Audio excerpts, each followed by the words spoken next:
We'll call the City Council regular meeting to order for Monday, December 1st, 2025. Would everyone please stand for the Pledge of Allegiance?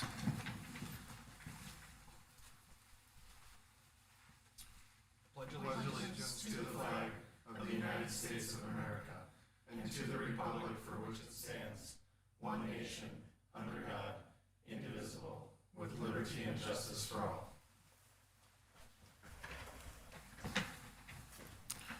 Call the roll, please.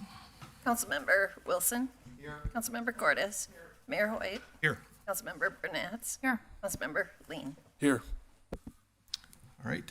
Any changes to the agenda? Nick, Holly? None. All right. I'd seek a motion to approve the agenda. Motion to approve. Second. Motion by Holly, second by Steve. All in favor, say aye. Aye. Aye. All right, moving on. Our next item is citizen comments. Anyone wishing to speak, come up and do so at this time. Remember that citizen comments are a time for anyone to address the city council on matters not on the agenda. Those speaking should state their name and address and limit their comments to 5 minutes. Council will not engage in discussion on your topic, but those requiring a response will be responded to by the next city council meeting. Go ahead. Thank you. Nancy Arstead, Beaumont Avenue. Thank you, Attorney Schmidt, for clarifying the city's position at the last council meeting. But to be clear, my public comments at your November 17th meeting were entirely accurate. Minnesota Statute 462 requires cities to zone based on compatibility and impact. That is the standard, not simply grouping unlike uses in a list. The city absolutely does designate the list of uses in your codes as comparable in impact because that is what a zoning district is. Zoning districts exist specifically to group uses with similar or compatible impacts so they can coexist without harming each other. If the city places child daycares, gyms, restaurants, offices, and hyperscale data centers in the same zoning district, then legally and practically the city is declaring them compatible. If the city attorney wants to say a daycare is not the same as a data center, then we agree. Then the logical conclusion is they should not be in the same zoning district, but they are in Farmington. That is the problem. A quote, list of things that could go there, unquote, is the definition of permitted use, and they all get automatic approval. When something is a permitted use, it is pre-approved with no additional zoning analysis or scrutiny. A hyperscale data center being placed on that list means no public hearing required for zoning, no conditional use scrutiny, no impact comparison to neighboring uses, and automatic approval. When something as large, loud, and infrastructure intensive as a hyperscale data center gets the same automatic green light as Anna's Bananas or Anytime Fitness, that is a zoning failure. Minnesota law expects zoning lists to be based on similar impacts. Zoning districts must group compatible uses, separate incompatible or high impact uses, prevent land use conflicts, and protect public health, safety, and welfare. If a use has 708 megawatts of power demand, millions of gallons of water consumption, hundreds of semi-sized generators, 80-foot buildings, round-the-clock noise, vibrations, emissions, and industrial lighting, putting it into a light industrial zone designed for daycares and retail is not compatible. It is misclassification. The city attorney's explanation actually confirms the core issue. She said when the code was adopted and a data center was added, it was simply the choice of the council at that time, and that was an appropriate choice. That is precisely the problem. It was a policy choice that reflected a 2014 era data center, not the post-2020 hyperscale, AI-driven mega projects that now exist. It may have been an appropriate choice at the time, not sure, but it's not now. And the city has done nothing to update it, even as hyperscale development continues to explode. Track took full advantage of that outdated code, and then you took advantage of your residents. My statement was not an exaggeration. It came right from your zoning code. Under the city's own ordinance, a brew pub must undergo higher zoning scrutiny than a hyperscale data center. So does a convenience store with gas, a theater, and a dental lab. And they get a public hearing for zoning. But a 350-acre hyperscale data center does not. That is not an overstatement. That is your ordinance. The city attorney's logic proves that the code needs to be fixed immediately. If she is declaring openly that these uses are not comparable, yet they are legally treated as if they are comparable, and the council intentionally put them together, then there is only one responsible conclusion. The zoning code is outdated and urgently needs revision. That was the point of my speech, and the city attorney's comments actually reinforce it, not contradict it. Again, the AR, PUD, and plats you approve do not substitute for proper zoning. Zoning controls where it is, not how it's designed. I am formally asking Tony and your planning commission to revisit hyperscale data centers in your coding. When can it happen and how can it be put on an agenda? Finally, going to the Castle Rock Township's meeting minutes from November 2023, your city administrator, Lynn Gorski, presented to the Castle Rock board, wanting to put a data center on the 315-acre empty property. I'm sure you remember. The minutes read in Lynn's presentation, the proposed data center would be done in multiple phases over 10 to 15 years. Zoning for data centers is usually industrial. The stated land should increase in value if changed to industrial zoning. Those are your words. You can look them up. Please change your outdated zoning codes. Thank you.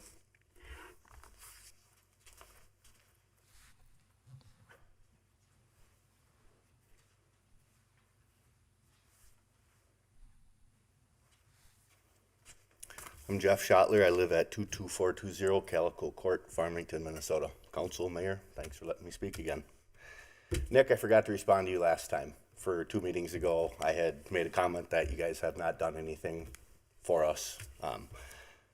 I do acknowledge that you and Holly came over that day along with a few other council members, and you guys did make a call when you were there. I made a lot of them calls too and a lot of emails. I had Kristen and Dean at my house a few times, so that's a sign of what happens when you work together. Something can change. Everybody that's been to my house acknowledged it's too close. It's going to be an issue. They're obviously not going to respond when I ask them for anything. When you guys do, they respond. Work together with your residents and with your neighbors in Castle Rock. I gotta believe, had you guys actually sat down at some of the meetings and said, what will it take? We're gonna bulldog through this if you don't work with us. What will it take? What are some distances? Can we give you a guarantee on those wells for the people there? Things would have been different. What Nancy just talked about, the zoning, it's a huge issue. You're letting this go into residential. You're letting it go anywhere. This data center's bigger than your guys' entire neighborhood. Remove the houses, 3 houses next to you. Place these data centers there. That's what you're doing to us. This is residential. I kind of get the school property. You buy next to a farm field. We've all seen farm fields, empty land, turn into industrial, turn into anything. I don't get taking residential and turning it into this. Do a little better. You got 2 lawsuits going. You got concerned citizens. We're worried. We're nervous. There's true impact that happens from it. We're up here every chance we can get to talk about it. I don't know how else to get your attention and to figure out a way to make things work. Take the first opportunity you have to walk away from this project, but hold hands with Tract. Let them come back. Are you guys monitoring and watching how they're dealing and negotiating in Cannon Falls? They just agreed to give Cannon Falls, what, $700 and some thousand a year to their schools? Why don't we negotiate that? This is for people and for the children and to make the town better. Why don't we get some of that? That's on top of that tax revenue. That's $750,000 a year to the school on top of the tax revenue that they're giving off the bat. Now they're discussing putting in a park for the people. Would have been nice, leave that park for us. That was there, that you guys sold, that you want to put a water tower on now. You know, some of those things show a sign of a good neighbor coming in. Tract's offering 250 feet to every project they've put out there. They put in no special consideration to us or to residents or to neighbors or to people or the impact. She said she put her best foot forward. She put her best foot forward in Cannon Falls and every other project that they've applied with the same exact setbacks. They don't care about people. They don't care about you. They care about cheap land and cheap power. Go back to the table. Let them walk away. If they walk away, bring them back, but negotiate this time. You actually have a sellable product in a couple different areas in town. Meta could have made use of this land.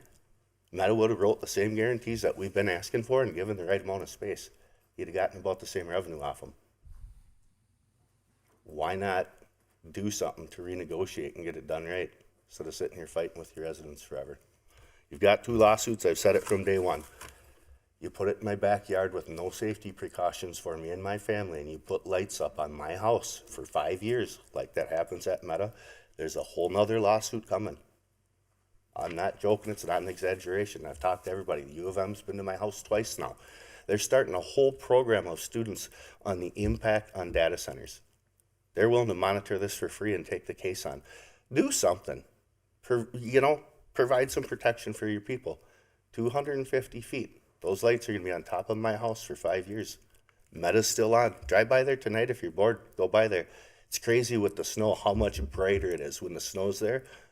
I'm 250 feet away. I was out there the other night when it snowed. You can see that light 1,000 feet away now with the snow on the ground.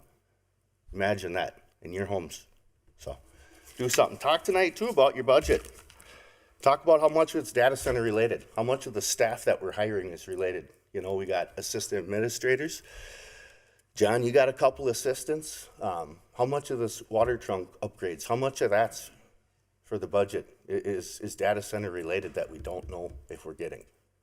Are we putting the cart before the horse? Are we spending money that we don't have in hopes to get a data center there? Talk about some of that tonight. Ask those questions. You know, how much are we spending to accommodate a developer? How much work and time are we putting in for them versus how much work and time are you putting in for your residents that are here every other week asking for it? I've emailed 12 times to all you. I ain't got a response from anybody. So this is my only way of communicating with you. So anytime, you guys know how to get a hold of me. I'd love to hear from you.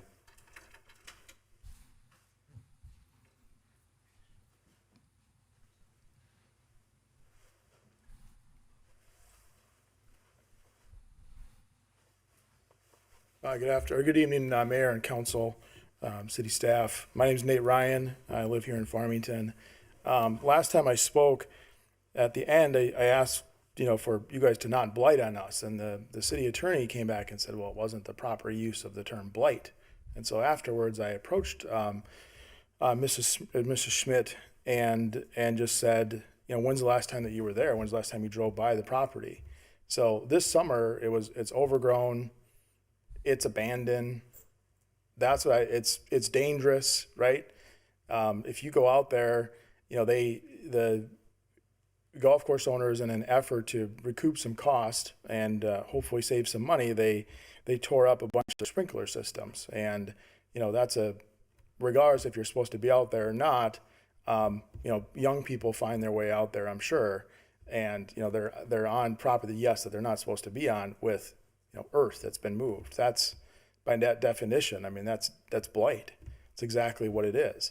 And when I gave that speech and when I talked about that at the Planning Commission, that's exactly what I was talking about. Don't blight on us.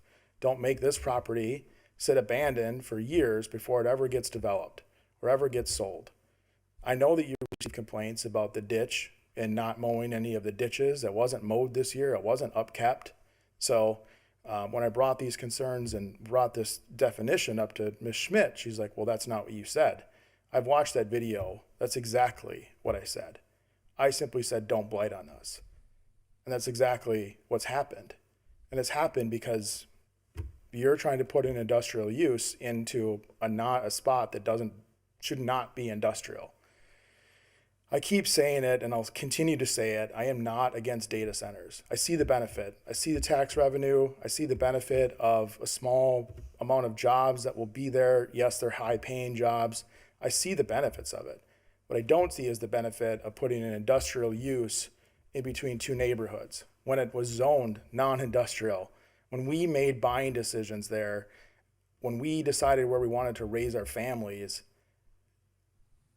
yes, someday it would have been a housing with a great park, with a beautiful park area. Yes, it would have been that someday. But to ever expect that it was going to be industrial, it's not what any of us expected. It's just simply not at all. And I would encourage Ms. Schmidt, if she'd like to talk about anything that I say, and she wants clarification on that, invite me back up here. I'm somewhat of an articulate person. I'll be more than happy to explain what I said, how I said it, and why I said it. And I'll be able to back it up, just like I backed up the word blight and what occurred at that property this summer. So, that's, I feel like we're just kind of like tit for tat kind of thing. And that's a frustrating spot to be in. It's a frustrating spot to be in for you. It's a frustrating spot to be in for us as residents. We're just kind of like nitpicking at some of the words and some of the things that we say. In reality, you're jamming an industrial use into a spot that it just does not need to go. And what's scary is that I don't even see the end of these lawsuits that are going to continue to happen. I just don't see them. It's crazy. I've got friends all over the state. I've been very fortunate that I've worked all over the state of Minnesota. I've been to every single county. There's 87 counties in Minnesota, by the way. I've been to every single one of them. I fished in most of them, which is awesome. I played golf in far less of them. But no matter where I go, I meet people.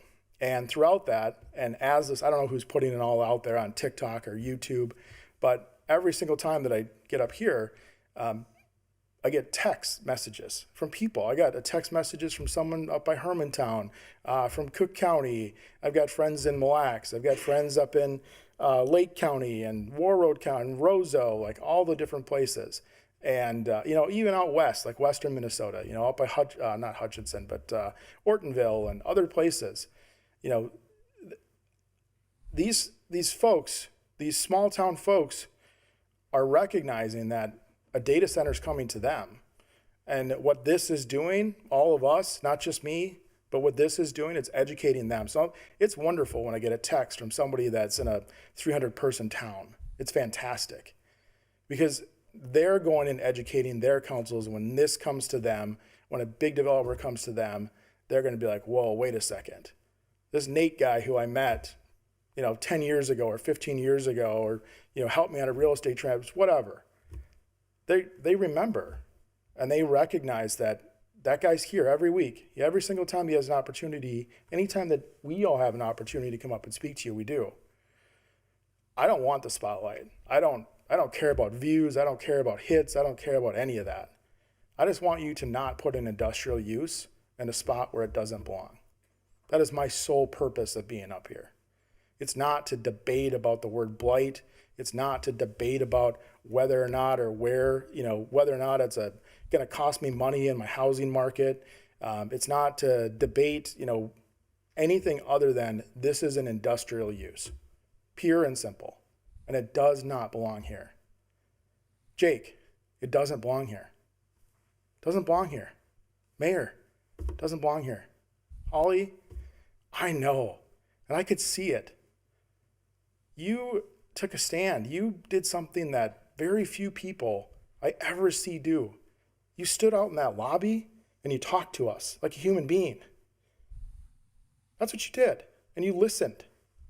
I could tell that this vote was very difficult for you. But at the end of the day, what's crazy and what really makes me sad is that you chose money over us. That's what you did.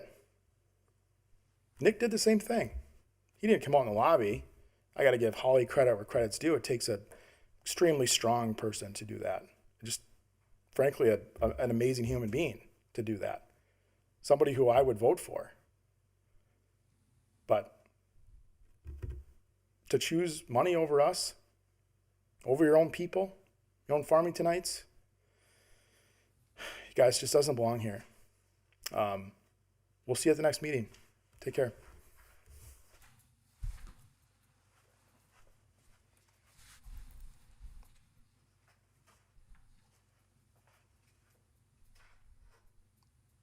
Anyone else? Seeing none, we'll move on to our consent agenda and seek a motion to approve the consent agenda. Motion. Motion by Nick, second by Jake. All in favor, say aye. Aye. Aye. Next item is 8.1. This is the public hearing for the final 2026 general fund budget and tax levy. We'll go ahead and open up the public hearing at this time. And Kim.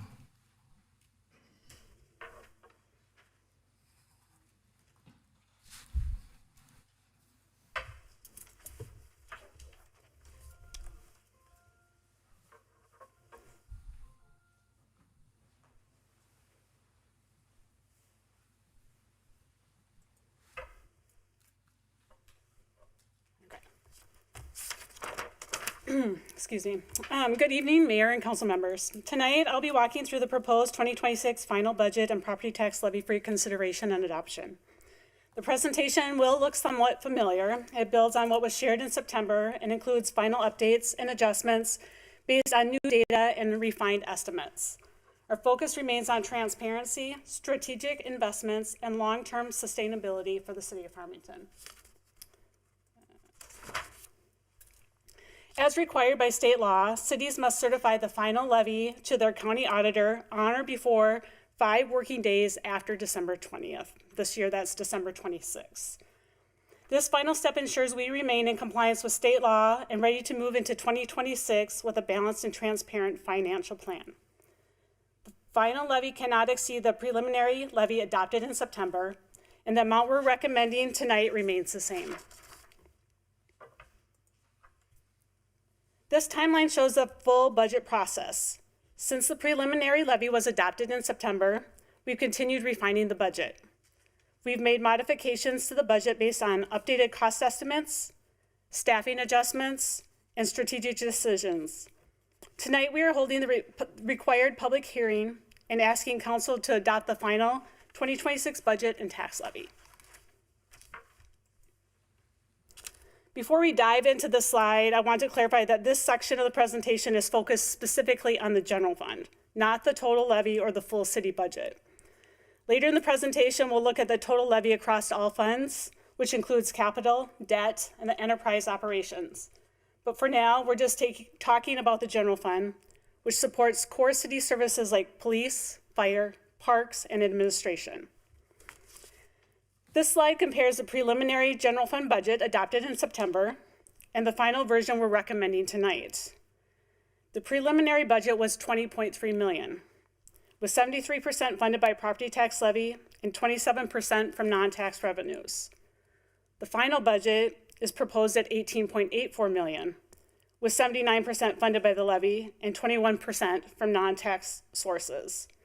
The main reason for this change is how we're budgeting for enterprise fund salaries and benefits. In the preliminary budget and in past years, we budgeted most of the costs in the general fund and then transferred the money to the enterprise funds, specifically water, sewer, and stormwater, to cover their share. In the final budget, we've shifted those salary and benefit costs directly into the enterprise funds where the work is actually being done. This change improves transparency and gives us a more accurate picture of where dollars are being spent. As a result, transfers in from other funds dropped from about $1.86 million in the preliminary budget to $423,000 in the final version. So while the general fund budget looks smaller, it is not a reduction in services. It is simply a more accurate and transparent way of budgeting. This slide shows how the general fund expenditures are allocated across departments.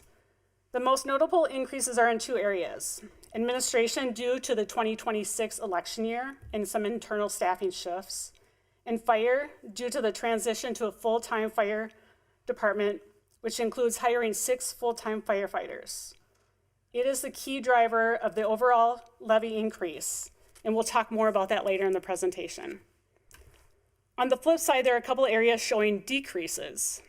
Both engineering and municipal services are down because we've reallocated those salary and benefit costs out of the general fund and into the enterprise funds, as I mentioned earlier. You'll also notice a significant decrease in transfers. In the past, we levied primarily through the general fund and then transferred the money out to other funds. Now we're levying directly into the funds where the expenses occur, which eliminates the needs for these outgoing transfers. I'll provide a slide later that helps illustrate this change. Again, these reductions don't reflect service cuts. They're the result of a more accurate budgeting method, one that shifts costs to the funds where the work actually happens and gives us a clear picture of our operations. This slide shows how the general fund is allocated by type of expense, comparing 2025 to 2026. As you can see, the largest portion, now about 73%, goes to salary and benefits.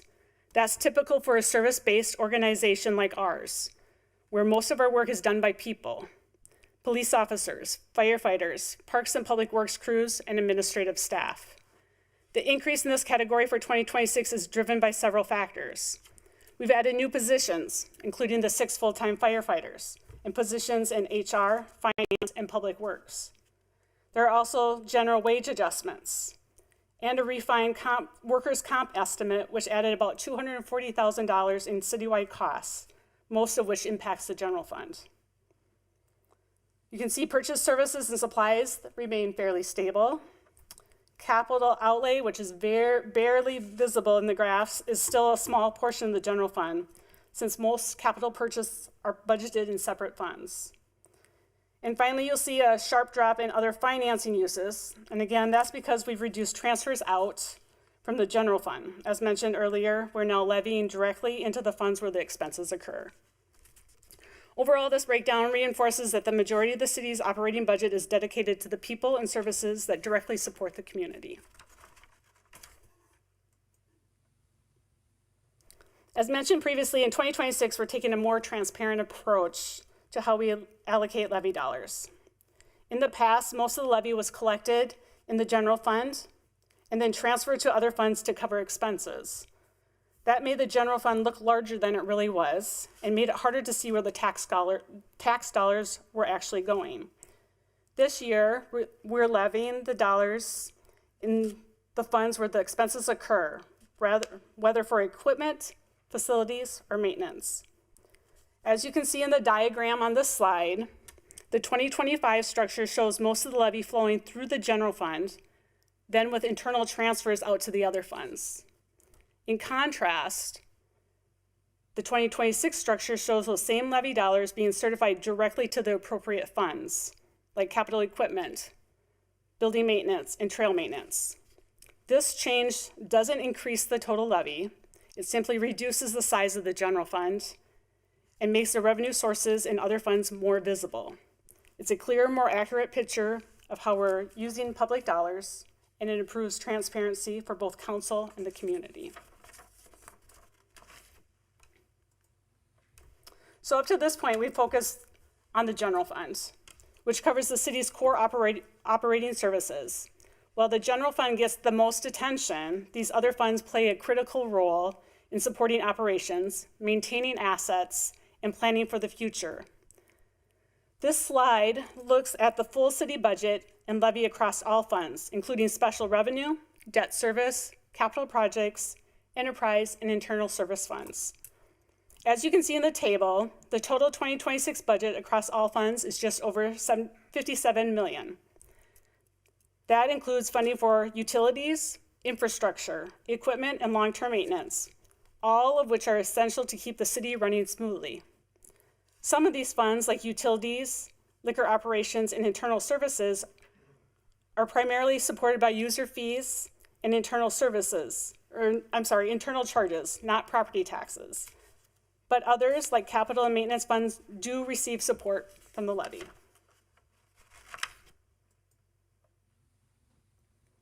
Now that we've shifted to looking at the full city budget, this slide highlights some of the key investments included across all funds, not just the general fund.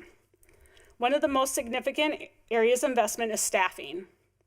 The 2026 budget includes 9 new positions, 6 full-time firefighters as part of the transition to a full-time fire department, 1 position in human resources, 1 in finance, and 1 in public works. We're also investing in transportation planning with funding for 2 studies. In terms of equipment, the budget includes about $1.3 million in fleet and equipment purchases.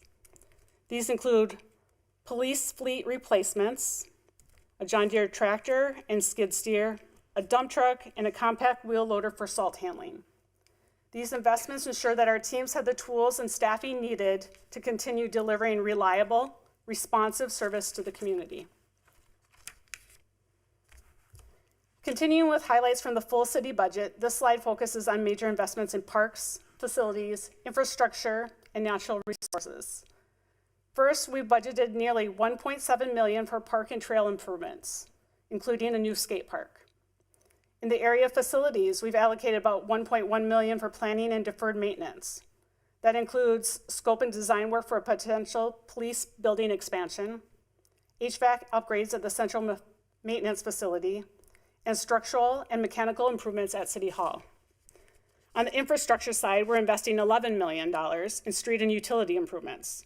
This includes street reconstruction, extension of water and sewer trunk lines, and planning for additional water storage to support future growth. Finally, we're continuing our commitment to emerald ash borer mitigation with $600,000 budgeted for tree removal and replacement. These projects are funded through a combination of levy dollars, grants, and dedicated funds, and they reflect our ongoing investment in maintaining high-quality services and spaces for the community. Now that we've looked at the full city budget and the major investments planned for 2026, this slide gives an overview of the total proposed property tax levy across all funds. The total levy for 2026 is $19.49 million, which represents a 12.98% increase over the 2025 levy. As you can see in the chart, the largest portion, the levy totaling about $14.87 million, supports general operations. This includes staffing, public safety, parks, and other core services. The remaining portion of the levy is distributed among several other areas: capital equipment, capital projects, trail and pavement maintenance, building maintenance, and debt service. While not all city services are funded through the levy, some rely on user fees or grants. The levy remains a primary funding source for many of our most essential services and long-term infrastructure needs. This breakdown helps show how we're using levy dollars to support both day-to-day operations and strategic investments in Farmington's future.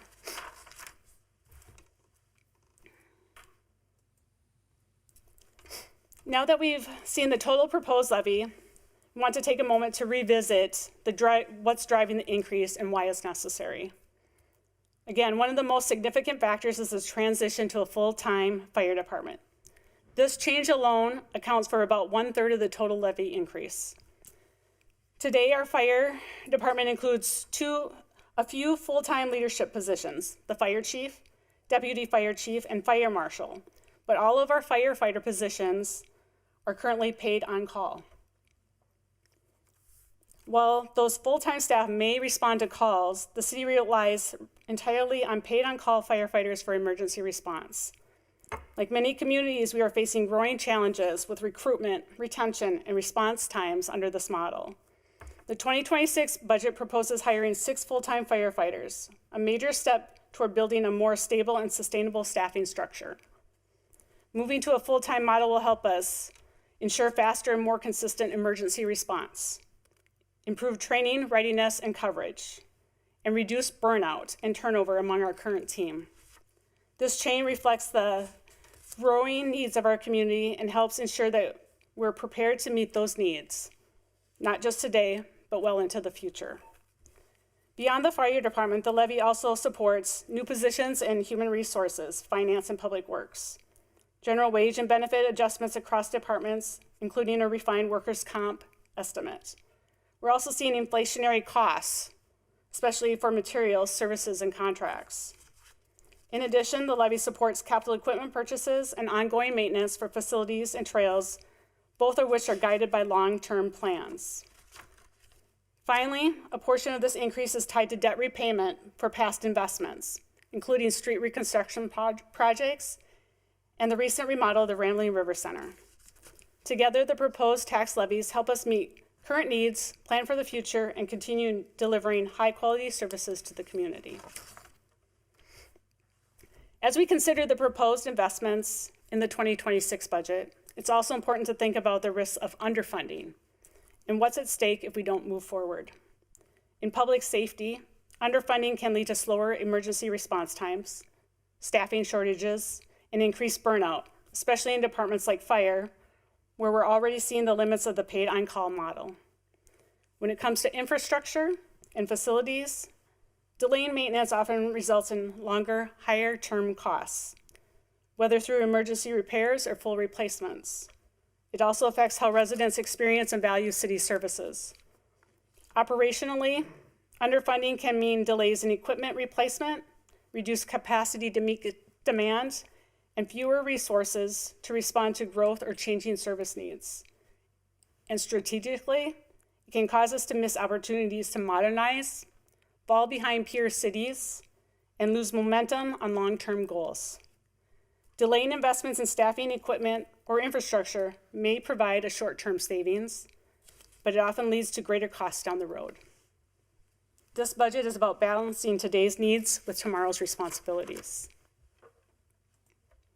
So what does it mean for residents? The average taxable market value of a residential home in Farmington is now $353,175. Based on that, the estimated city portion of the property taxes would be about $1,820 per year, or about $15 more per month than in 2025. As shown in the chart, the actual impact will vary depending on the property's value. For example, a home valued at $300,000 would see an estimated increase of about $135 per year, while a $500,000 home would see an increase of about $250 per year. It's important to note that this reflects only the city's portion of the property tax bill. Other taxing jurisdictions, like the county and the school district, also impact the total amount residents pay. But this gives a general sense of how the proposed city levy would affect the average homeowner in Farmington. This slide provides a summary of the final 2026 budget and levy. The top portion of the table shows the general fund revenues and expenditures budgeted for both 25 and 2026. The difference between the two numbers is what provides us with the general operating levy, the amount necessary to balance the general fund budget. Below that, the table lists the other levies that are part of the total property tax levy, including the EDA levy, debt levy, and the miscellaneous levies for capital equipment, building maintenance, trail and pavement maintenance, and other needs. When you add all of these together, you get the gross tax levy. The increase from 2025 is 12.98%. After subtracting the fiscal disparities distribution, we arrive at the net tax levy of $16.84 million. The resulting tax rate, when you take into consideration the net tax capacity, is just over 51.5%. This amount is just slightly higher than what was presented in September, and that's because we had some new figures from Dakota County in October. I think it's important to clarify that a 12.98% increase in the city's levy does not mean every property owner will see a 12.98% increase in their tax bill. Individual tax changes depend on how a property's value changed compared to others in the city. So if the value increased more than the average, taxes may go up more. If the home value increased less, taxes may go up less or even decrease. And also just to mention, I did take a look at the Dakota County's property tax statement, and there is a percentage down in the lower left, right-hand corner. And just to make a note that that is the cumulative property tax increase when you take into consideration all the taxing jurisdictions. At this point, we've completed the presentation for the proposed 2026 budget and tax levy. Tonight's meeting also serves as a required public hearing, so we'll first invite any comments or input from residents in attendance. After that, we're asking the City Council to take formal action by approving the resolution to adopt the 2026 budget and setting the final property tax levy collectible in 2026. And if needed, I'm happy to answer any questions or provide additional clarification. Thank you.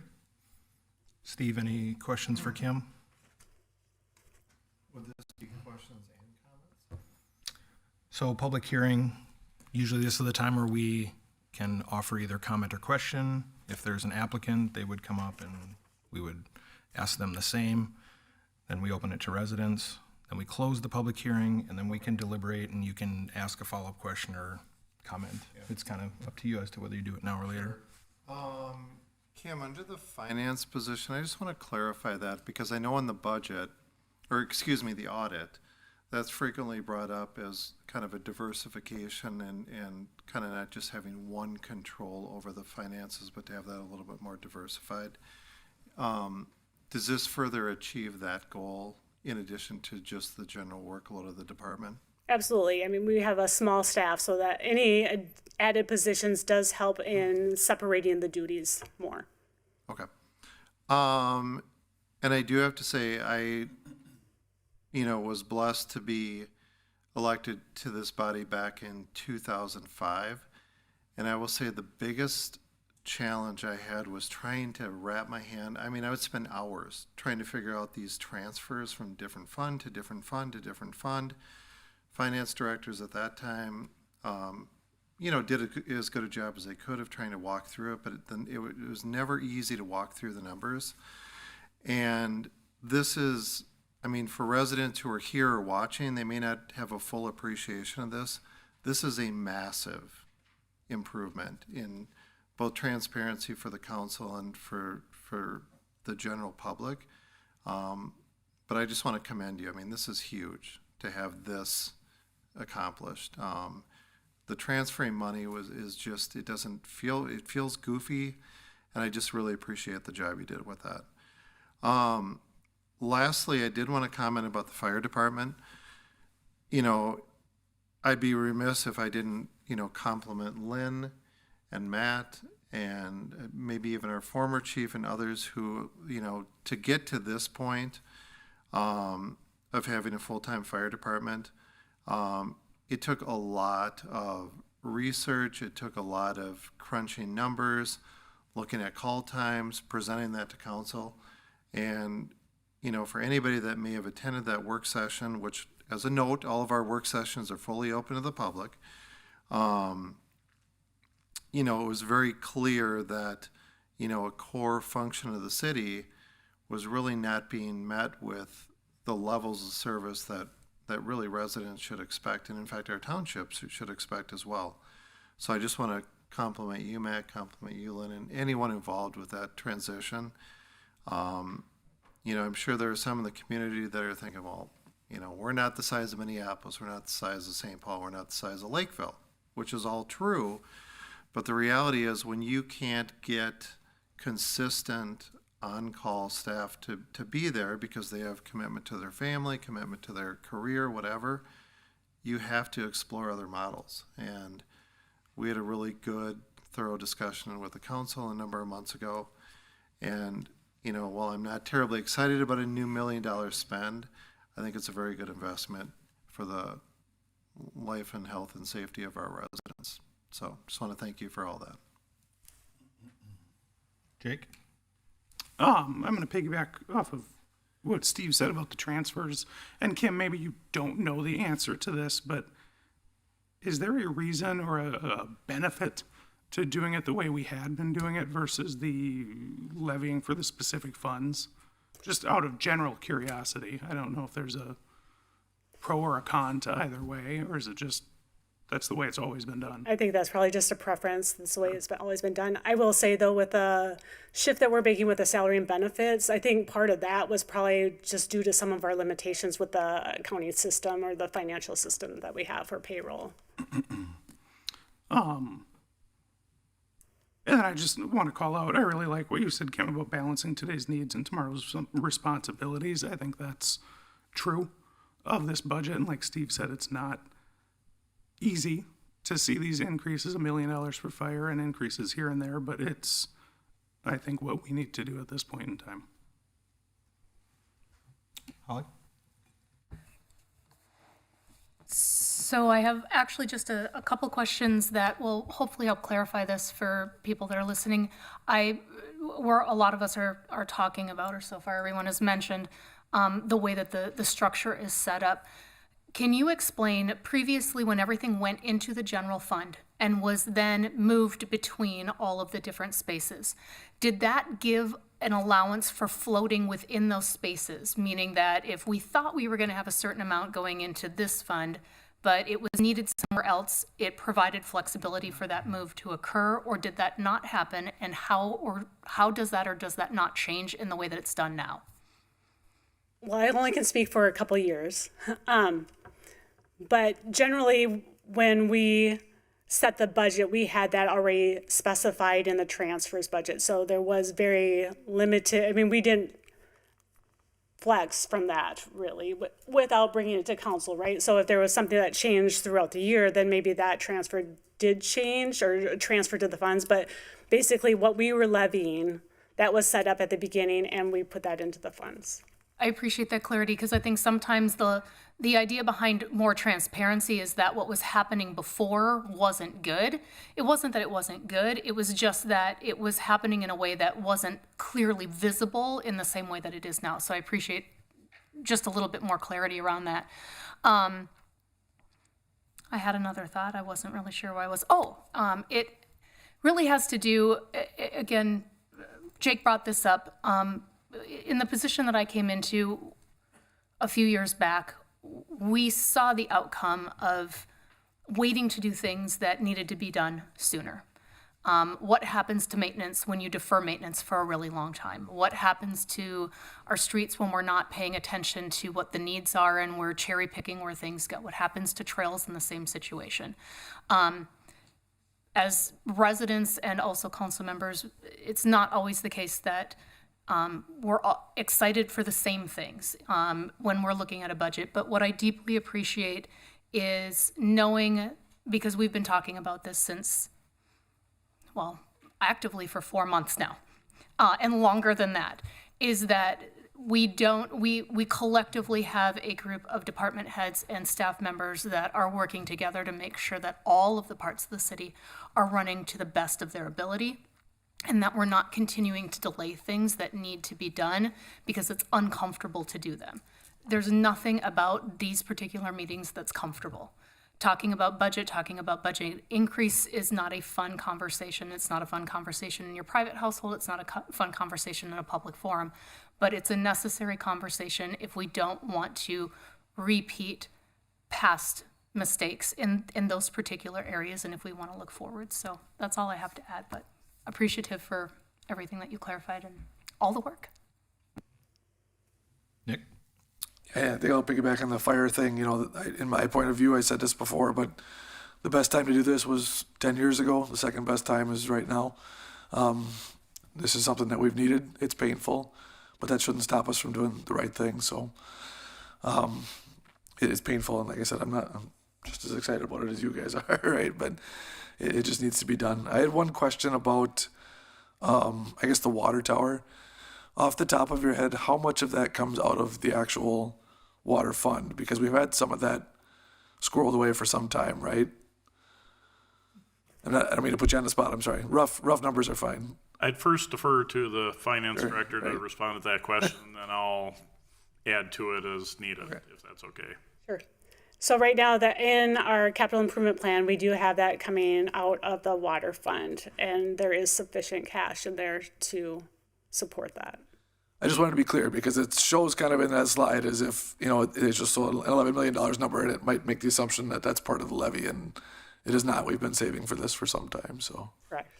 Thank you.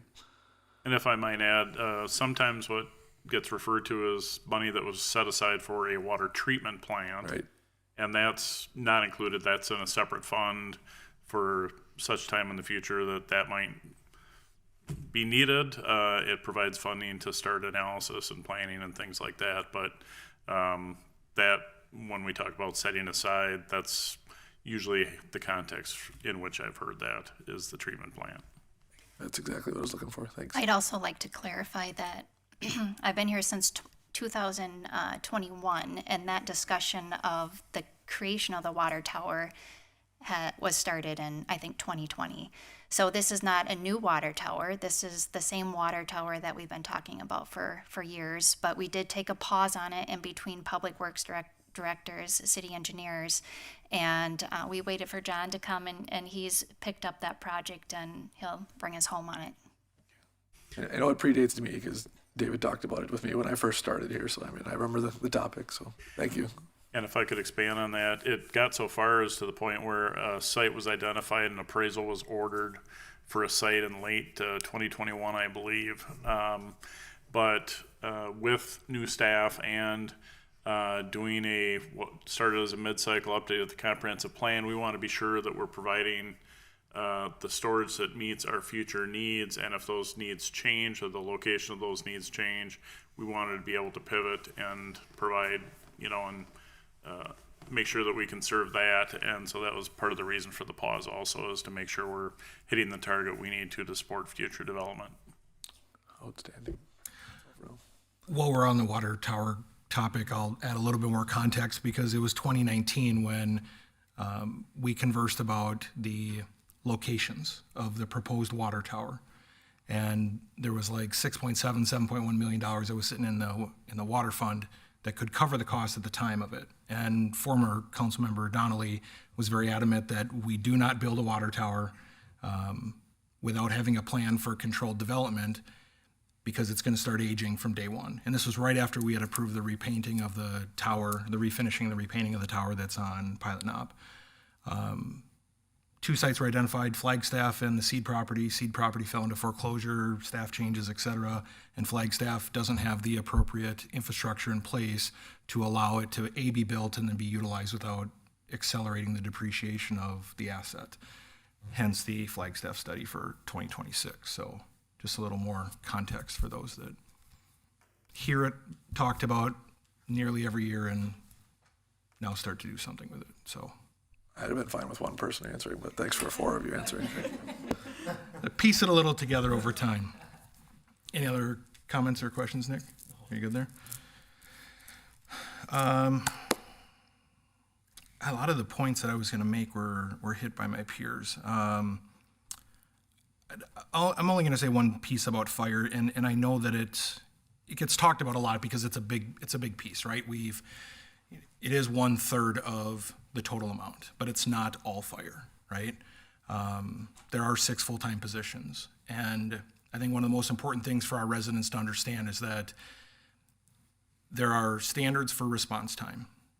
When you have a 95-ish% paid-on-call fire department, predominantly medical, lift assist, daytime calls for the most part, we tried implementing duty crews with COVID and the restrictions. We worked around it for a long time. We have talked about this with the previous chief, with our current chief, about how do we make this model move going forward. And it wasn't about like where are we as in size relation to other cities. It was what are the demands of this community. And the reality is we also support the adjacent townships through fire contracts. And we're not just staffing for Farmington, we have to staff to cover a much larger area. Those contracts are going up as well. And I mean, that's it. The scuttlebutt's already out there, it's being talked about. This increase is not solely being burdened on, or the burden of this increase is not solely placed on our residents and our businesses. It's also being placed on the residents of the adjoining townships who have to pay similar increases as we do to make sure that this model works, that it is adequately funded. Our department is staffed so that we can respond within the standards that are set forth by outside agencies. So there's more to come with this. There's definitely, when we talked about quarters and things, policies, there's a lot more work behind the scenes, but fire is 1/3, but it is not the number one thing here. A lot was said too about the transfers. I just appreciate cleaning it up. Going through this now 6 years and watching the transfers in and out and just trying to better understand where the money's going, how it's being allocated and spent. This is a commitment to one of our pillars of transparency and making sure that, people can see. I mean, we're not bringing in $1 million to turn around and put 800 here and hide 200 over there. Like, squash that.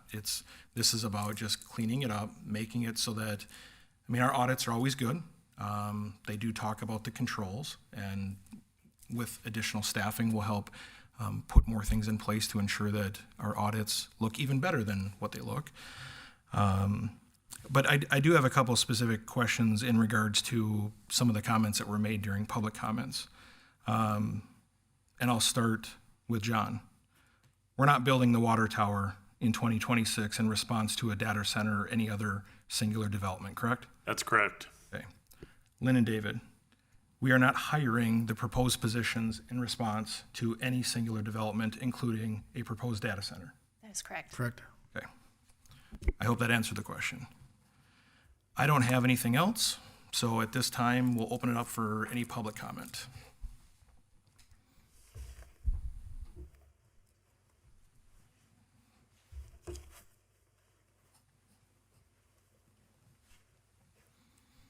I appreciate you answering those questions. It would make sense if some of the hiring and staff is to accommodate future incoming business. That would make sense. I don't think that you're hiring jobs specifically to accommodate a data center. My question was more along the line of how much are we spending to accommodate them? Some of this is for them. It's a guarantee. Some of it's for them. Are they paying their share, or are we paying for it as residents? Has tracked, I don't know, they were going to pay for 50 improvements, 225th improvements. They're going to pay for infrastructure improvements. Are these water trunk and mainline infrastructure upgrades related to the data center at all? And is track chipping in on that?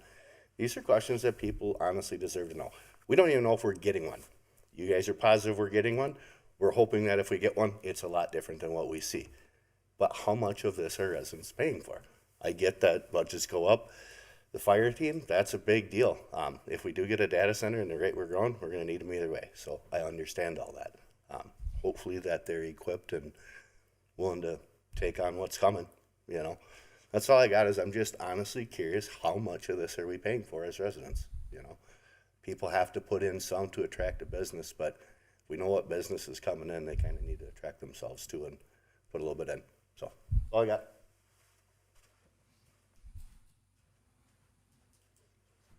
Is there anyone else wishing to speak or raise question?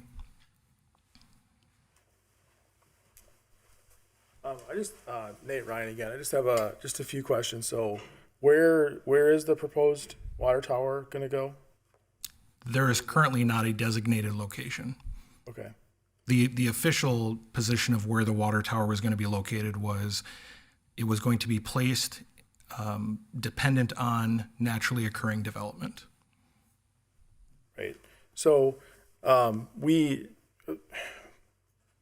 why are water towers used? Like what? I mean, I understand what their point is, but primarily around development.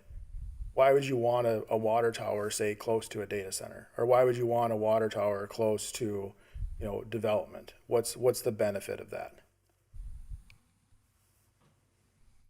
Mayor and council members, the water towers don't serve specific developments. They're part of our trunk system, like large diameter mains, our wells and pump houses. They support the city system as a whole.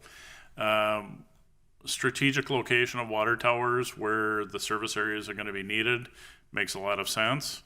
But also some cities put wells in fields where they're all in one location with the possibility of having to do future water treatment.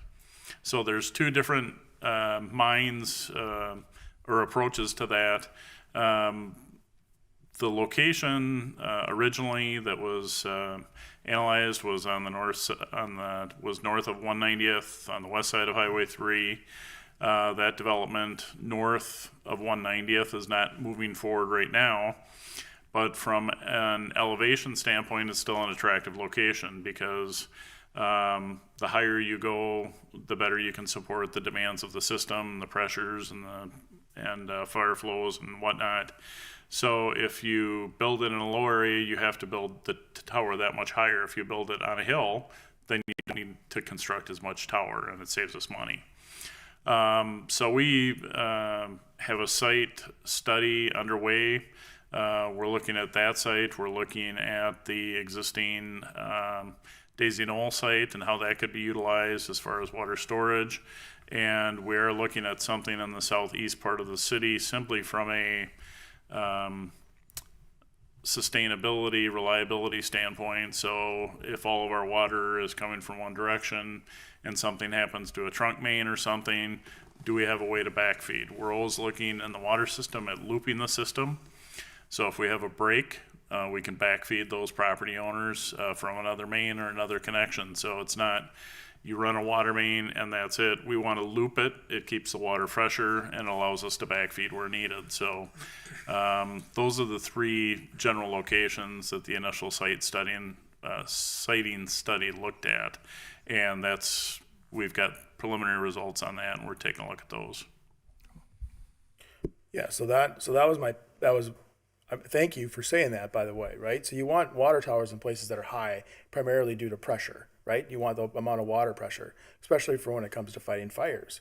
And you have to have enough pressure in the system to make sure that if there's a fire on the opposite end of town, or there's one over here, that you're going to have enough pressure. And your trunk lines and gravity is your best friend, right? Because gravity is free. Whereas if you're trying to do pumps and you're trying to move things through pumps, it's that much more expensive. So that was my point of asking that question. I obviously know what water towers do, but I think that putting them closer to a data center provides them with free gravity, free areas. So Lynn just said, you just said that they're definitely not because of a data center. They're not because of that. Yes, somewhat because of development, industrial development, but the reason that you would want it close, a big water tower, is pressure. And it makes a lot more sense for that, because then not only that, but all of the water that goes out, the wastewater, is it less expensive to utilize gravity or is it more expensive to utilize pumps? How much is a pump? Well, we won't get into the engineering conversation about the dynamics of a water tower tonight. Right, but that's my point, is that we're adding things in the budget. We're looking at budget items like a water tower to specifically say, okay, well, let's raise taxes to support a water tower. When in reality, can you just take out of your water fund? Can you just take money anytime that you want out of your water fund? Is that allowed, or is it water money have to be spent on water? For one, to clarify, that the water fund is funded by user fees, so those are utility bills, and it's not tax levy dollars. Correct. Right, but so that means that you can't take out of your water fund, right? Anything that's user fee related in your water's got to stay there. So to say that, like, oh my gosh, we've got all this money in our water fund, it's there because you can't take out of it. You can borrow against it and you have to repay it, but you can't just go and say, well, not like the congressional people do with our Social Security, that money's in the water fund because it has to be there. Is that accurate or not accurate? The reason that we have the water fund and the sewer funds is also to support infrastructure. Right, so you're not answering my question at all, right? So you're not saying, like, we can't take out of your water fund, and that's why money's there, because it's funded by user fees. Just like you can't take out of your sewer funds, right? Your sewer fund is your sewer fund because it's also by a fee that's there.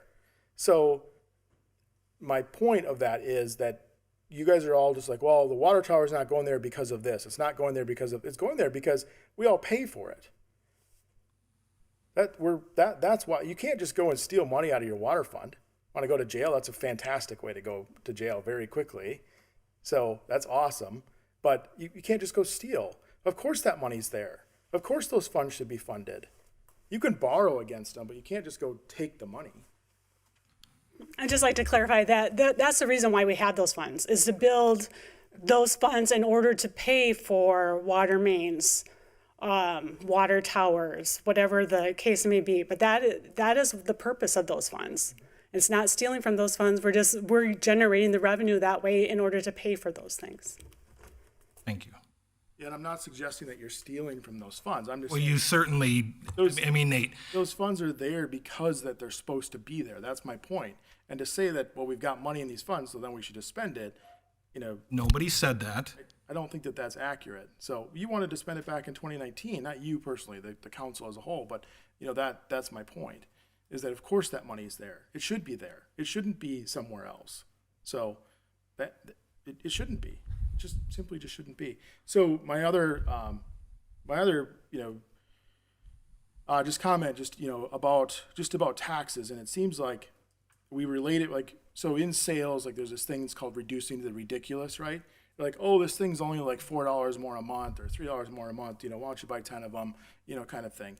And that's what you all are doing. You're reducing it to the ridiculous, the amount of $40 or $200 or, $50. It's only $40 a month. Well, that's fine. And I totally get it. Like, I want to see everyone prosper, but not only are potentially, taking $200 a month, $200 a year, whatever, $300 a year. So you're taking that money and it's whatever, $33 a month, something like that, for whatever the math is. So, but you're taking that money and you're not realizing that everyone else is taking that money from there. So just based off of the calculations, she said that taxes are going to go up for some, they're going to go down for some potentially, just depending upon the value of your home and how that fluctuates. So in my case, it's not 12.9%, it's 13.3%. So based on the value of our homes. But everyone is out there asking for more money. The schools are asking for more money. You're asking for more money. The county's asking for more money. The gas pump's asking for more money. At some point, the people who live in $500,000 houses, they're not going to be able to afford those houses. They have to go somewhere else. All because, it was just $30 a month. It was just $40 a month. Yeah, from everyone, everyone who has their hand out. So it doesn't matter. So thank you for your time, and I just like to see taxes stabilize or go down. I know that we got to raise them every year, somewhat, right? Things just cost more, but just these huge raises. I looked at my city portions and taxes in 2021 was like $1,800, and this year it's going to be close to $2,600. That's not $30 a month. So it's real money.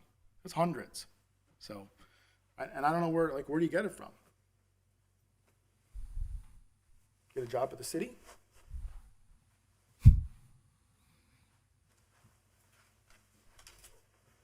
Anyone else wishing to ask a question or make a comment?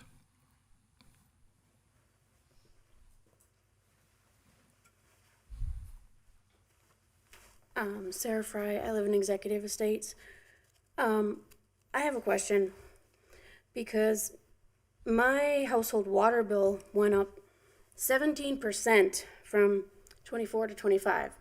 So that's the cost for services.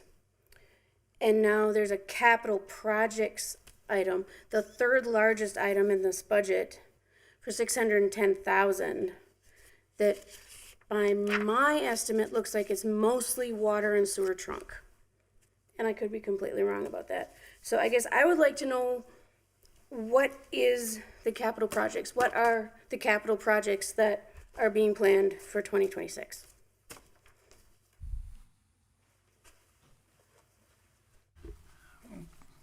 I'll lead this one and I'll let the finance director correct me.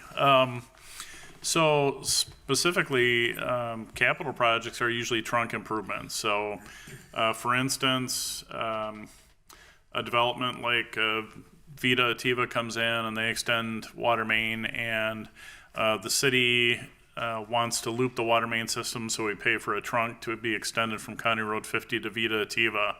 That's our cost. That's not the developer's cost. It's a trunk improvement that we're making. Similarly, Vermilion Commons, we want to extend trunk sewer and water on 220th Street so we can loop that entire development. Currently served from the east, that's a trunk improvement, that's a capital improvement. Those are the sorts of things that go into the capital budgeting. Larger trunk projects, system benefits, things that benefit the system as a whole. And I would just add that part of that for 2026 is the potential police building expansion, and we put about $500,000 in there because we don't know what that is going to be, but we've talked about that expansion for a while, so that amount is what we have in there for the budget, just to get that project started.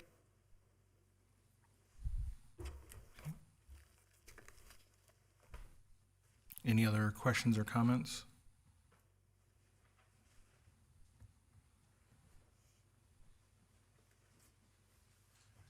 I don't know exactly where it was, but what portion of the trunk and water line is for the data center?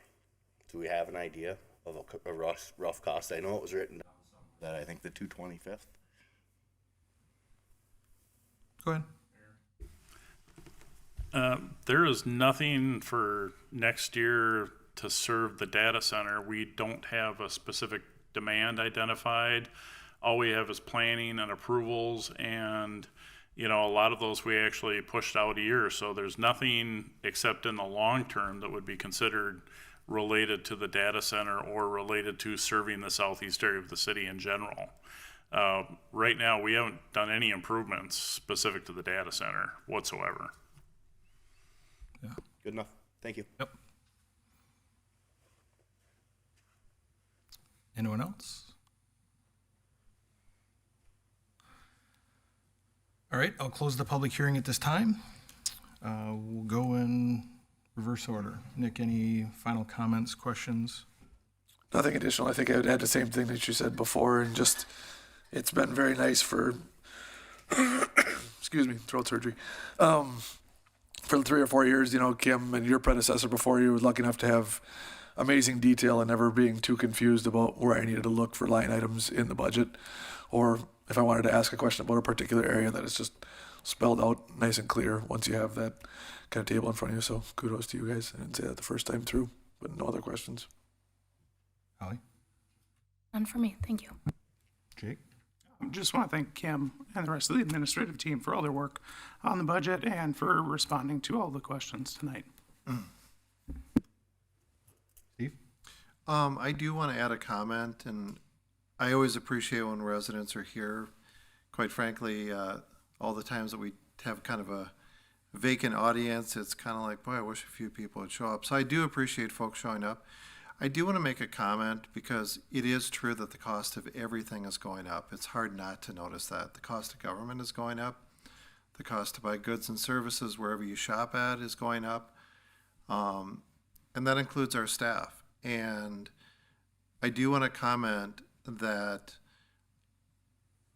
and it's been said multiple times, Lynn in particular has done a phenomenal job of bringing top talent to the city. It is a cost to have top tier talent at the city, and you want to retain them just like you would in a private business.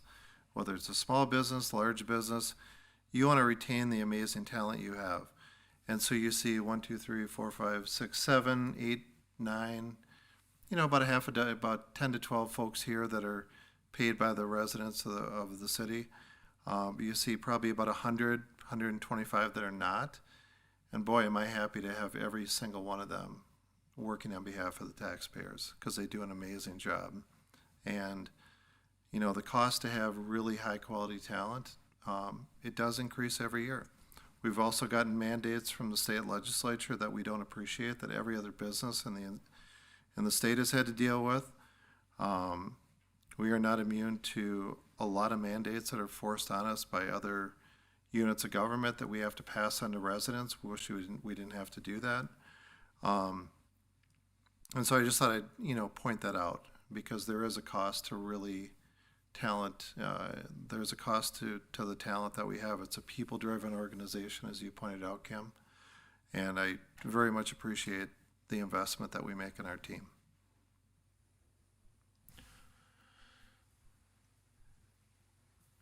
So in the last 6 or so budget cycles that we've gone through, we started with a 0, a negative 0.59 or something, and they've incrementally increased. You've had COVID, you've had all the things. At the end of the day, we made a decision a few years ago, and we said, we're going to go one of two paths. We're either going to just let everything deteriorate, we're going to keep the budget as low as possible and squeeze out of every single corner, and what's left is what's left. And the reality is there's not a lot to squeeze. Like, you look over the last couple of years, probably the most frivolous spending, arguably, you could say, is the Rambling River Center. And for those that use that building, they'll say that that is decades overdue. We have, for too long, not been maintaining our roads, our core infrastructure. We have not been investing in our community's future. It's not a shot at anybody, at any one group, at any period of elected leaders in this city's history. It's just reality. We have not kept up with the cost of deferred long-term maintenance. And when we went through and we did our facility needs assessment over the last 2 years, there are astronomical numbers. And I will continue to say this going forward. You can expect to see something in this ballpark for the next decade, period. And if you think that there's another alternative, run for council next year, get involved, and show us, because it's all public. There are not the corners that can be cut that we think there are. We can start taking parks offline. We can start removing paths. We can start diminishing our level of service, and then see what you're left with. That's not a good strategy. So yes, for some homes, $150, for some homes, $500 a year, whatever it is, that is a very small investment to make in this community's future. And just seeing the projects finally get done. I know there's not a whole lot of people that are complaining about parking at the ice arena anymore. That was a capital project that had to get done. There are parks that are getting taken care of. Feely Fields was taken care of. The list goes on. And whether you're in government or you're in the private sector, the cost of retaining a high-performing team is a borderline non-negotiable. Turnover is one of the most expensive lines in a balance sheet. The cost of hiring and training and retaining people. We have a phenomenal team. We have committed to what it's going to take to make sure that we can deliver the highest level of core service to the residents of Farmington. But it doesn't happen for free. And so nobody likes a 12% or north number, but that is the requirement to make sure that we continue to deliver high level service. So I'm appreciative of my peers and all of our teammates that contributed towards working to get this where it is. And with that, I would seek a motion to approve Resolution 2025-085, adopting the 2026 budget and setting the final tax levy collectible in 2026. Motion. Motion by Nick, second by Steve. Call the roll, please. Councilmember Cordes. Yes. Mayor Hoyt. Yes. Councilmember Burnett. Yes. Councilmember Lean. Yes. Councilmember Wilson. Thank you, Kim. All right, the next item on our agenda is 8.2. This is a public hearing for the implementation of first dues, fire inspection, testing, and maintenance solution, and ordinance 2025-008. I will open the public hearing at this time, and Chief Price. Good evening, Mayor and staff.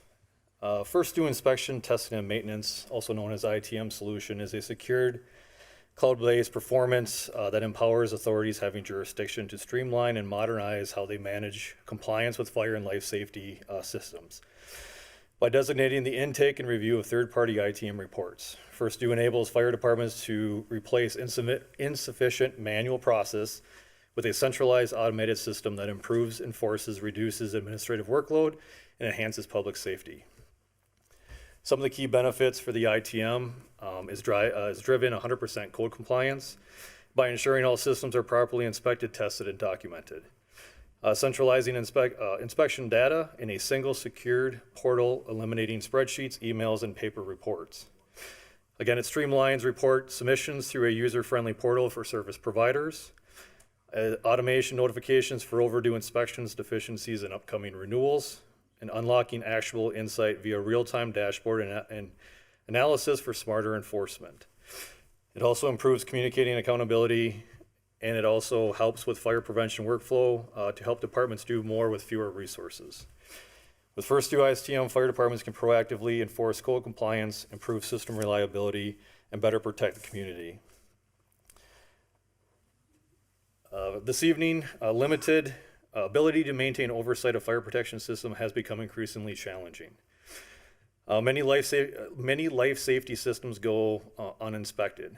We have one fire marshal who has approximately over 300 plus buildings in the city that they have to do an annual inspection on. Cannot get into every single building for the entire year, therefore cannot get to every sprinkler system, fire alarm panel, any life safety system. So therefore, without a inspection report, we don't know if that system is actually operational or if it's in a good status. Again, a lot of these large portion of these systems are not regularly inspected, annually increase risk of non-compliance. Again, lack of maintenance drives false alarms. I do not have the data in front of me of how many false alarms that we've responded to this year, but I do know that that number has been decreasing since the fire marshal has been going in and doing these doing the annual inspections along with follow-up inspections. Again, the authority having jurisdiction out of the Minnesota State Fire Code 2020, we do have the authorization and the authority to ask for all reports. The digital tool enables better compliance, again, which modernizes the ATM platform. Like First Due is our actual system of record, so we do all of our incident documentation, our scheduling, training, everything is through the First Due portal. This would be another module that is added to that platform. Again, this addresses these challenges that the fire department requests approval to implement First Due's ITM solution, a secured cloud-based platform designed to digitally manage and monitor third-party inspections, testing, and maintenance reports for the fire of life safety systems. Again, just to reiterate a little bit, this will help to achieve full compliance, centralize inspection data, streamline our reporting submissions, automate notifications, leverage data for smarter enforcement, modernize prevention workflows, maximize existing tools in First Due, and strengthen our community with safety. No financial impact to the city, no cost to the fire department, nor building owners. There is a small reporting fee that is paid by the third-party contractors when they submit their reports to the ITM module. So this evening, again, we're to hold the public hearing, take public comment, and we ask to approve First Due's ITM solution to support the Fire Marshal's Office in improving enforcement of life safety requirements across the Farmington Fire Rescue Service area by passing it.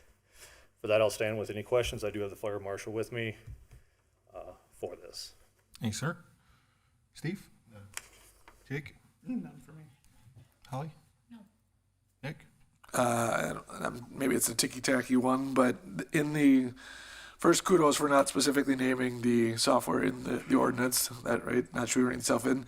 Around the fee though, being kind of hard-coded in the ordinance, how hard is that to change should that fee change suddenly? So if we decided to change the fee schedule, it'd just be an amendment to the council for approval. The $25 is pretty much standard through anybody who's been using the ITM module. So we stayed with the exact standard that everybody else was using. I was just wondering if it's easier to word it as in alignment with a fee schedule or an existing fee schedule so that it's just done as part of that activity.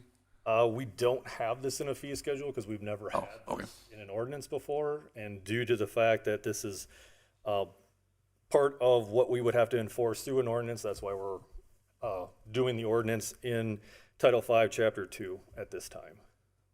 So yeah, minor point. I'm not overly going to lose sleep about it. It's not hard to change should we need to, but. So Cliff Notes version for the average person saying, I don't understand. Contractors go into a business, do work that is outside of a typical annual inspection. This is an automated way for them to provide their notes, for us to receive notification and communicate through, rather than coming in the following year and saying, oh, you had work done, and then digging through and trying to find the records of the things. Is that Correct. fair? The Minnesota State Fire Code requires all third-party contractors to send us their reports, which out of 300 plus businesses, we get about 60. So we do not know whether or not these life safety systems are compliant unless the fire marshal goes in and does the inspections. The other thing they do is there's a little pink sheet out of the white, yellow, and pink. They do their inspection, they sign off on the thing, and they stick it up by the sprinkler riser or the heads. And that's the first time we see it when we walk in to read it. If there was a deficiency, we're not going to know until we go in and look at it, and then the fire marshal can write a correction order at that time. But it could have been 6-7 months that it was out of service. Perfect. Thank you. I don't have any other questions. I appreciate you bringing it to us and finding yet another valuable resource for us to provide a higher level of service. So thank you. With that, I'd seek a motion to approve ordinance 2025 tag 008. Oh, I'm sorry, let me back up. It's a public hearing.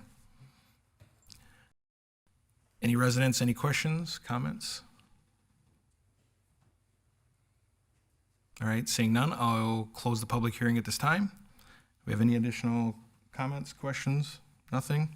I'd seek a motion to approve ordinance 2025 tag 008, amending Title 5, Chapter 2 of the Farmington City Code as relates to third-party protection and control inspection, testing, and maintenance reporting. Second. Motion by Steve, second by Jake. Call the roll, please. Councilmember Burnett. Yes. Councilmember Lean. Yes. Councilmember Wilson. Yes. Councilmember Cordes. Yes. Mayor Hoyt. Yes. Thank you, sir. Thank you. All right, the next item on the agenda is 8.3. This is a public hearing for license renewals for 2026, including on-sale and Sunday intoxicating club on sale and Sunday on-sale wine, 3-2 beer, and intoxicating malt liquor license renewals for 2026. I will open the public hearing at this time. David. Thank you, Mr. Mayor, members of the council. A public hearing must be held to issue or renew on-sale intoxicating liquor, on-sale Sunday liquor, on-sale wine and beer, 3-2 beer and intoxicating malt liquor, and club on-sale liquor licenses. All applications, fees, and insurance have been received for the following licenses, have been reviewed by Chief Seam, and are recommended for approval. For on-sale intoxicating and Sunday liquor licenses, the applicants are A. This Little Piggy Catering at 22280 Chippendale Avenue West, Bourbon Butcher Farm Town Brew Hall at 20700 Chippendale Avenue West, Kelt's Pub and Grill at 203rd Street, El Charro Mexican Restaurant at 120 Elm Street, Farmington Lanes at 27th 5th Street, Farmington Tap House, Long Branch Saloon and Eatery at 309 3rd Street, Las Enchiladas at 18500 Pilot Knob Road, Suite A, Pizza Man at 409 3rd Street, and The Mug at 18450 Pilot Knob Road. For club on sale and Sunday liquor license, we have VFW 7662 Sipple Lundgren Post at 421 3rd Street. And for wine on sale and strong beer license, we have Lighthouse Kitchen and Cafe at 953 8th Street. Thank you, sir. Steve, any questions? None. Jake? Holly? Nick? Nope. I have none. It is a public hearing. Anybody wishing to come up, comment, ask questions? Nate Ryan, I just had a question about the THC beverages. Is that included in this ordinance? No, it's a separate license. Okay, I was just curious about that. So, thank you.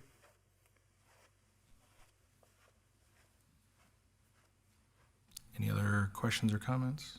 Mr. Mayor, if I could, Yeah. just would note that the city doesn't issue licenses for anything related to THC. That goes through the Office of Cannabis Management from the state. All right. All right, seeing none, then I will close the public hearing at this time. Any additional questions, comments? All right, seeing none, then I would seek a motion to approve the aforementioned liquor license renewals for 2026. Motion to approve. Second.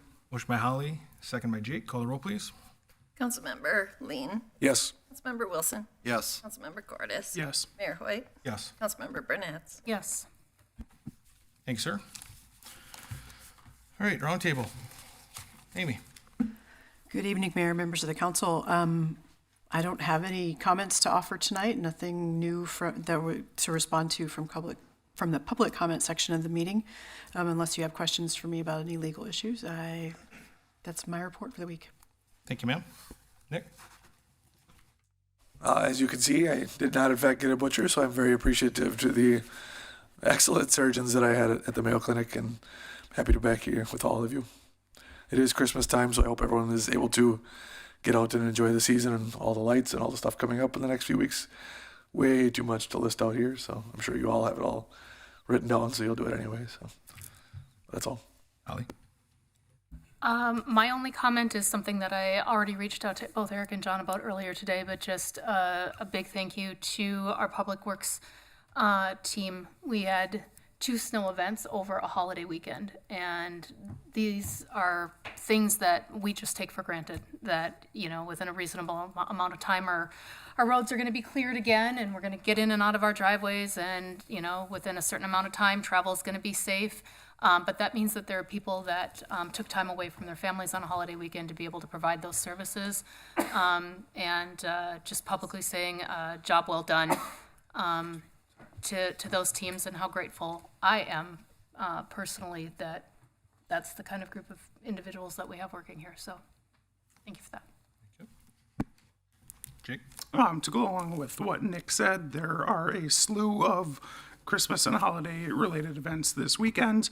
I don't want to steal anybody else's thunder, so I'm just going to touch on 2 of the events of that night. But the night will culminate in the 2nd annual lighted holiday parade at 7:00 p.m.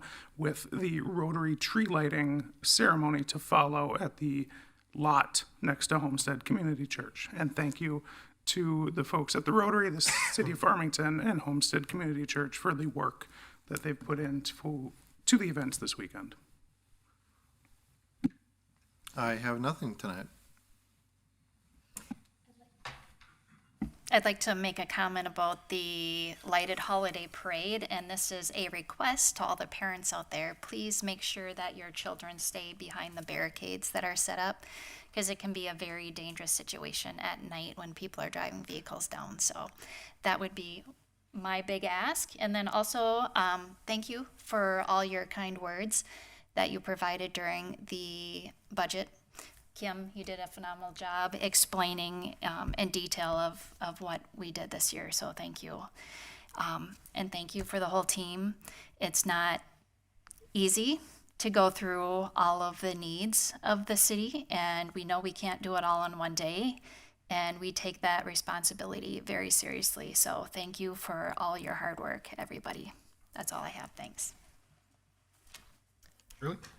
I just want to say I appreciate all of our liquor establishments getting their paperwork and payments in on time, our police staff taking care of the background checks, and to David for presenting it for me. Thank you. David? Mayor, Council, I've got actually 2 things tonight, both budget related. First, I want to again thank you for the support by adopting this budget. I just also want to give a little bit of insight to the public on kind of one of my roles when it comes to budget is obviously the personnel related pieces, which is one of the biggest parts of the budget, and especially when you saw 9 positions being added for 2026. I don't know, those are a lot of additions. I don't think it's been a while since the city had that many additions in a year. But when we are looking at personnel, we do take that, as Lynn said, we take that very seriously. So some of the considerations we do take in effect when we're looking at adding personnel is, one, are we being as efficient as possible with the resources that we have? And then also looking at what are things that are there services not being provided? Are there projects not getting done that may have a negative effect on the community if they continue to go undone? What kind of unfunded mandates are being put on the city? I would say in HR we have 2 of them in the last year with paid family leave as well as no tax on overtime. And then we also look at are there areas of savings by adding staff, for example, maybe reducing professional services or other things by adding a position. We also do look at other ways to fund positions outside of the tax levy. And for this year, one of those was through the SAFER grant to try to help fund the 6 full-time firefighters. I do want to commend Chief Price and our grant writer, Carrie Kubicek, on putting that SAFER grant together. I think that was a huge undertaking. I think they spent weeks putting that together. Unfortunately, decision makers in Washington decided that other communities that already had full-time fire were a little more deserving. But again, we still appreciate your support in moving forward with that needed addition anyway. And the other thing I just want to do is, again, I want to thank Kim for all of her hundreds of hours of work and over the last plus months on this budget and her dedication to making the city's finances more transparent and understandable. I also want to let people know she did that also while leading the city's most significant software conversion in almost the last 25 years, and that actually goes live tomorrow. So, thank you, Kim. That's all I have. Thank you. John? Mayor and council members, I appreciate your support. Public Works, all of Public Works appreciates your support from a budgeting standpoint and from a wanting to provide the best services possible for our residents and have the best facilities and do things when they need to be done. That all goes into the budget. Appreciate your moral support with the snow event. Despite the holiday weekend, we had a very good response. We only had maybe a handful of Farmington fixes, yard damage and mailboxes. So it went very well for a really the first big event of the season. You will notice now that we have the salt shed, we'll be staging some salt in there. So you'll see some trucks hauling from the Dakota County garage up to the salt shed so you can have trucks ready to go. When we have an event coming, usually the trucks are preloaded, so when the crew shows up, they hit the roads, and having it in the salt shed saves them having to go down to Dakota County, pick it up, load up. It may not be obvious, but if you're driving a 5-ton truck that's empty in a snowstorm on icy roads, that can get a little dicey, and as much as we can limit empty trucks going around and we can fill them at the salt shed and at the facility instead of having to drive to fill up, that's a big help. Thank you. Just a quick question for you. We currently do not brine, correct? Mayor and council members, in the CIP we have we just received about a month ago brine making equipment. So brine is one of the snow and ice control methods that we really haven't used in the past. Just salt water to about a prescribed percentage concentration. We use that really for two reasons. We can pre-wet the salt, so when it's dropped on the roadway, it reduces the bounce and scatter. It stays on the pavement and it doesn't go off into the shoulder, into the dishes from a water quality standpoint. And second of all, we can use it to anti-ice, so we can load a brine, have a truck with a tank, and essentially spray the roads with the brine before an event starts. We can't do it if it's raining and changing because it just washes off. But if we anti-ice, it weakens the bond between the ice and the pavement, and when we plow and remove the snow and ice, it's easier to scrape up. There's really a multitude of uses for it, but those are the two primary uses we'd have for brine, and we'll start producing, and our new trucks will have all the brine equipment, so we're looking forward to that. Thank you. Kelly? Good evening, Mayor and Council. Tonight was the first day of the Holiday Lights Tour. If you were here before the meeting, Councilmember Burnett had said she had a hard time getting out of her driveway. And just so you know, Captain Van Dorn, she has a Toys for Town basket in her cul-de-sac, and they already emptied it twice. So the tour is posted online on the city's website and also social media. Councilmember Cordes mentioned about Saturday. Saturday morning, we also have the Secret Holiday Shop. 9 a.m. to noon at the Rambling River Center. Councilmember Wilson, I hope you're going to come and help us again this year. I know you've helped in the past. But stay downtown all day Saturday. I know Homestead Church is having their Christmas carnival, and the library's having an event as well in the afternoon, and then we'll cap it off with the parade. Then just a reminder, next Monday night at the Rambling River Center, December 8th, 6 to 8 p.m. is the skate park design workshop. Spawn Ranch will be in town that day, and that'll be the workshop, and get to put input on the skate park. In talking with them last week, early, I think it was Tuesday, they already had 44 people fill out the design survey, and 11 were in progress. They said that was really good engagement already. So the survey will be up for 3 more weeks, I believe, but please come to the design workshop next Monday. Thank you. Kim? I also want to extend my appreciation to the council for your leadership throughout the budget process, and also to the collaboration of the entire management team.